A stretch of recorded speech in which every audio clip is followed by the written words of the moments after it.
Hello and welcome to Warlord Zon'ozz, the second or third boss in Dragon Soul, depending on how you look at it. For this fight we used only one tank, as he does not apply any stacking debuffs on the tanks, but rather a stacking buff on himself, which we'll look at in a minute. For this fight you'll need to split into two groups, a ranged group and a melee group. Be sure to make them as even as possible. During the fight, Zon'ozz will summon a Void of the Unmaking. This is basically a giant purple ball. You're going to need to ping pong it between the two groups, as every time it collides with a player, it bounces in the opposite direction. The two groups need to stack on one person in the group, and marking that person out helps a lot, as when the ball smacks into somebody, it will do 180,000 shadow damage spread between nearby players. So if people don't stack properly, this could easily be a one-shot. Now each time the ball bounces, it will not only change direction, but it will also have its next collision's damage increased by 20%. This affects stacks, meaning that at higher bounces more and more damage will occur until it starts killing people. This is why the ball cannot be bounced forever, so at some point the melee group needs to scatter out of the way and let the ball hit the boss. Doing this will cause him to take 5% increased damage for every time you've bounced the ball, and cause him to enter phase 2.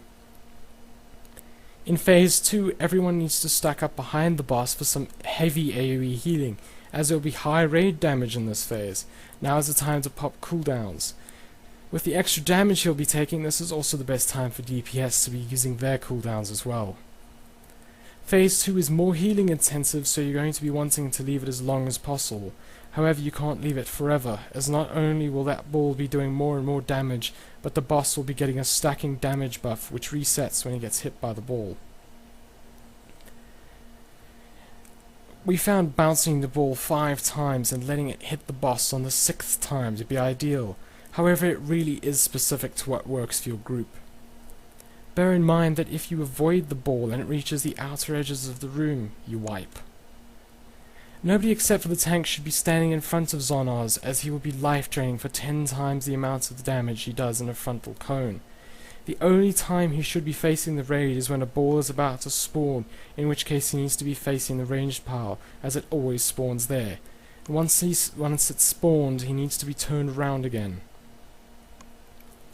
During the fight, he will cast a powerful debuff on a random player. This will do heavy damage every 2 seconds until it is dispelled. These can and should be dispelled. If dispelled, it will knock the player back. So quick summary. Split your raid into 2 equal groups, one ranged pile and one melee pile. At least one healer should be with the melee pile so that somebody is in range to heal the tank.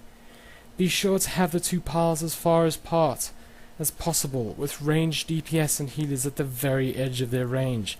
This gives more time for healing up between the bounces. Be sure to mark somebody on each group for easy stacking.